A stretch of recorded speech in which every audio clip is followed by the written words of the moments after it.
My neighbor Margaret is 45, an office manager here in Ohio. She has $80,000 in her 401k, which is the retirement account her employer offers, and she contributes to out of every paycheck.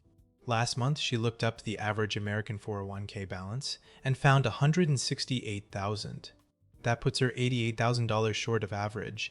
Then she found the average for people her own age, $215,000. Now she is $135,000 behind. Then she found one more number, and it is the one almost nobody looks up. The median balance for people her age is $78,700. By that number, Margaret is ahead.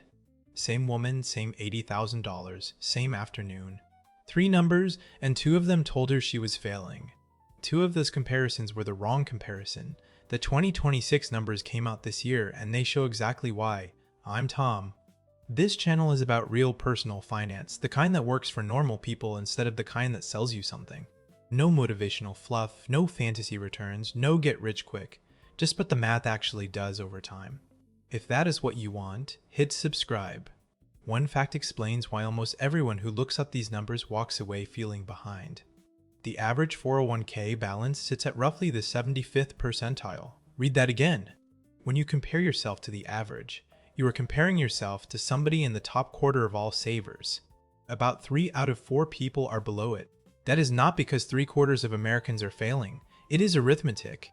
A small number of very large accounts drag the average upward. Everybody else ends up on the wrong side of a number that was never describing them.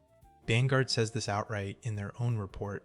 Their average is more representative of participants who are older, longer tenured, or wealthier, which means that unless you are all 3 of those things, it was never describing you. So the average is not the typical person. The median is, because the median is the exact middle. Half of everybody is above it and half below. Here are both numbers at every age. Find yours as we go. These come from Vanguard's How America Saves, the 2026 edition, covering 4.6 million accounts as of the end of last year. It is the largest annual look at this that anyone publishes, and every one of these numbers went up. The overall average climbed from 148,000 to 168, which is 13% in a single year. For 35 to 44-year-olds, the jump was even bigger, 17%. Hold that thought, because in a few minutes I am going to show you where that increase actually came from. It was not from anybody saving harder. Under 25. The average is 7,259, the median 2,234. If that is you, do one thing this decade. Contribute enough to collect your full employer match. Nothing else you do with this account will come close. 25 to 34. The average is 50,261, the median 18,732. The one thing to do here is check what your money is actually invested in. A lot of accounts sit in whatever the plan picked by default. That default is often far more cautious than a 30-year-old needs. 35 to 44. The average is 120,742. The median 46,919. The one thing here is to stop treating the account as available. 13% of participants have a loan against theirs. Leave that job with the loan outstanding and it can be reclassified as a withdrawal, with tax and a penalty attached. 45 to 54. The average is 214,991. The median 78,730. That is Margaret's row, and it is where her 80,000 quietly turns from a failure into a pass. The one thing to do in this band is mark your 50th birthday on a calendar. That is the day the catch-up allowance opens, and almost nobody switches it on. 55 to 64. The average is 305,000, the median 107,269. The one thing to check here is whether your plan supports the super catch-up. That is a larger allowance available only between 60 and 63. It is a 4-year window and it closes. 65 and older. The average is 330,000, the median 103,000. Notice the median went down from the previous band because people at this age have started taking money out. The one thing here is to know that at 73, withdrawals from a traditional 401k stop being optional. The government requires a minimum every year whether you need the money or not. Look at what happens in every single row. The average is between 2.5 and 3 times the median. Across everybody, the gap is even wider. The average is 168,000 and the median is 44,000. nearly 4 times. If you have ever felt behind after reading one of these articles, that gap is why. Find your row, then compare yourself to the second number rather than the first. If you are above the median for your age, more than half the country is behind you. No headline is going to tell you that. The distribution underneath those numbers is worth hearing too because it explains the gap. 1 in 4 participants has less than $10,000. 35% have more than $100,000, and 18% have $250,000 or more. That 18% at the top is what pulls the average up and away from everybody else. Before you use any of those numbers on yourself, look at what happens when a different company counts the same thing. Fidelity publishes their own version of this data. Their average 401k balance is $146,400 across 24.8 million participants. That is 5 times as many people as Vanguard tracks. Vanguard says 168,000. Fidelity says 146,000. And then Fidelity publishes a third number. For people who have stayed in the same employer's plan for 5 straight years, the average is 304,200. Same country, same year. 3 different averages, and the highest is more than double the lowest. None of them is wrong, and none of them is about you specifically. They are measuring different groups of people. Vanguard's plans skew toward large employers with higher paid workers. Fidelity's mix includes smaller plans. And the 5-year group has, by definition, excluded everybody who changed jobs or dropped out. So when somebody hands you the average American 401k balance, your follow-up question should be simple. The average of whom? There is another problem with this year's numbers specifically, and it is the one I most want you to understand. Here is where your increase actually came from, and it was not saving, it was the market. Balances went up 13% on average. For people who held their account all year, the median balance rose 27%. 94% of participants saw their balance climb. Now, here is what happened to contributions in that same year. The average employee put in 7.6% of their pay. The median put in 6.6%, both flat, unchanged from the year before. The whole increase came from the market. The average participant's return that year was 19.3%, because American stocks rose 16% and international stocks rose about 32%. So that 13% jump I mentioned earlier was not anyone saving harder. Nobody caught up in 2025, including you. The market lifted every boat at once, and the ranking stayed exactly where it was. And it is already going the other way. The Investment Company Institute tracks the total. At the end of 2025, it stood at $10.1 trillion. By the end of March this year, it had fallen to $9.9 trillion. The number you are measuring yourself against moves every single day. That alone should tell you it is a poor scoreboard. Now to the thing that actually predicts your balance, and it is not your age. Vanguard breaks the same data down by income, and the spread is enormous. If you earn under $30,000, the median balance for people in your band is under $7,000. Earning $30,000 to $50,000 puts the median at $11,600. It climbs to $29,000 in the $50,000 to $75,000 band. Earn $100,000 to $150,000, and the median is $103,000. Above $150,000, the median is $230,000. Now compare the two spreads. Across age groups, the median balance varies by about 6 times from the youngest working group to the oldest. Across income bands, it varies by 66 times. Your income is not one factor among several, it is the factor. And that changes what these age brackets actually mean. The usual story about retirement savings is that a gap opens up slowly, over decades, because some people were disciplined and others were not. The data says something less comfortable. Look at what happens to the rate people contribute over an entire working life. Workers under 25 put in about 8% of their pay. By 45 to 54, it is 11.2%. By 55 to 64, it is 12.8%. That is 30 plus years of promotions, raises, and paid off mortgages. The rate moved about 4 points. You probably picked a percentage in your 20s and have not touched it since. Most people have not. The balance grows because the salary grows and the market grows, not because the behavior changes. So the gap between the top and the bottom of these charts was not mostly built by decades of your discipline. It is largely set by what you earn and what rate you happen to pick when you sign the form. Compounding then magnifies whatever that was, which is oddly good news for you, because it means the rate is the thing to go change. One number, in one form, that almost nobody ever revisits. That matters because the entire genre of these videos is built on age. Age is the thing everyone sorts by, and it is much weaker than the thing nobody sorts by. And the reason is not that low earners are less disciplined. Look at what the rules actually allow. Only 14% of participants max out their 401k. Among people earning over $150,000, 51% do. Among people earning under $50,000, it is fewer than 1%. Catch-up contributions tell the same story. Among workers earning under $30,000, fewer than 1% used them last year. Among workers earning $150,000 or more, 52% did. Here is why. A 50-year-old earning under $100,000 would have to put away more than 20% of their income. That is what it takes just to reach the catch-up threshold. The rule exists for them on paper.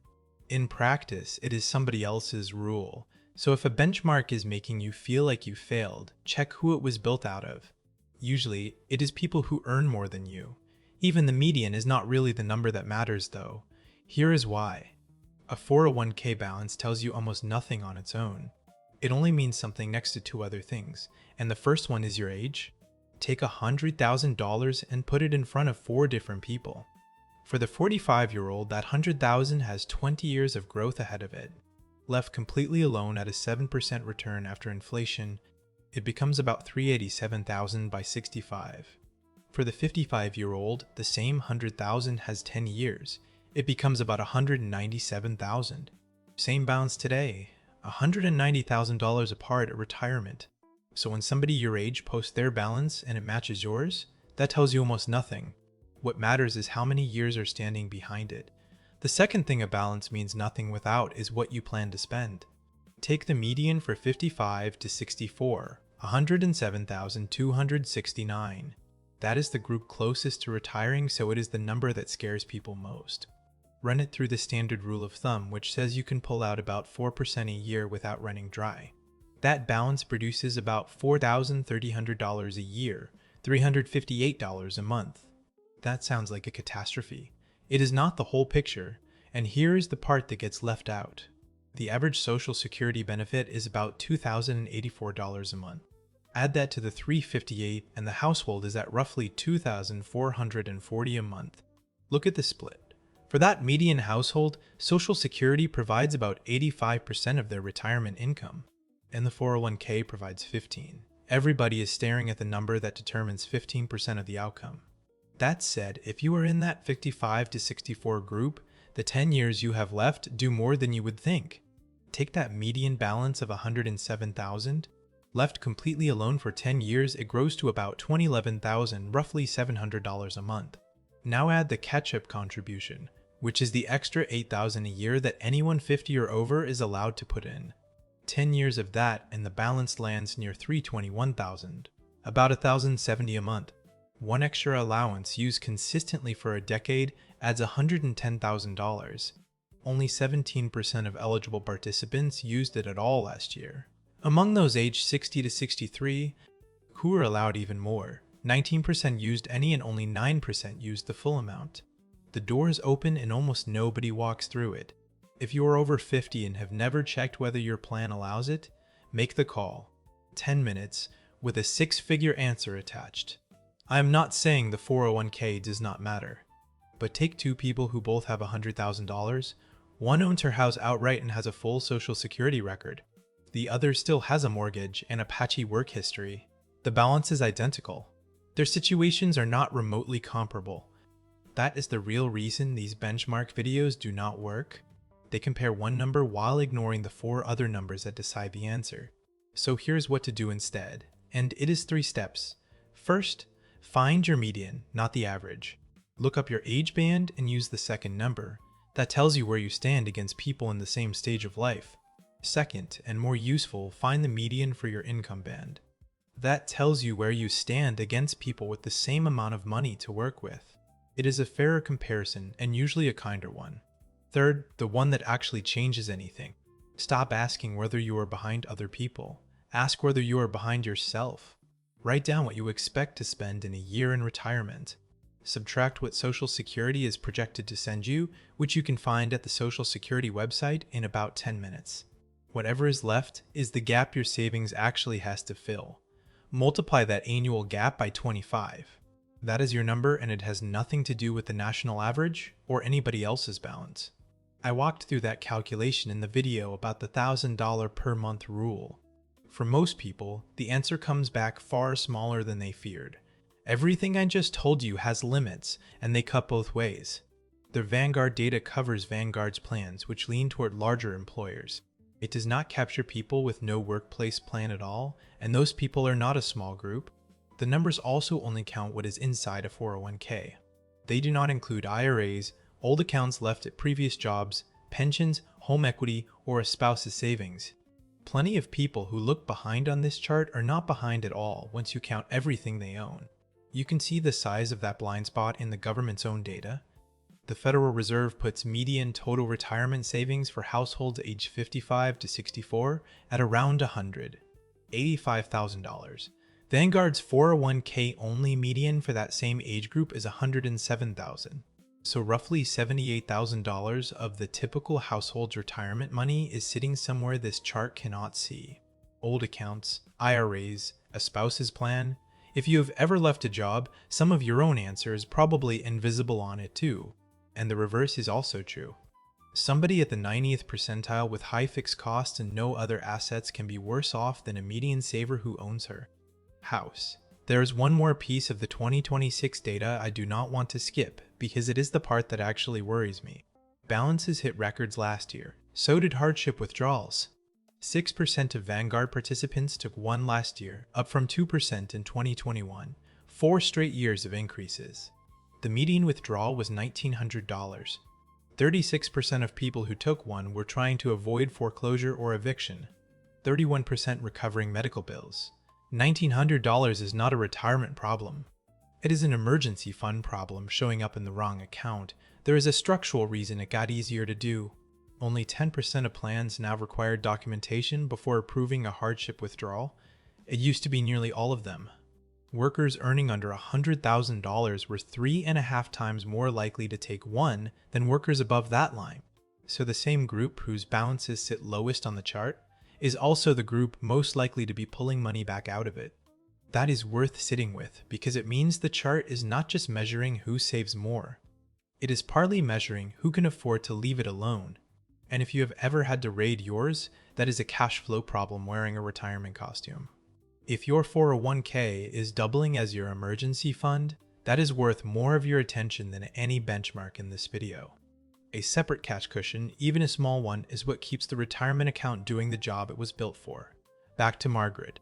She has $80,000, she's 45, and by the number she found first, she's $88,000 behind.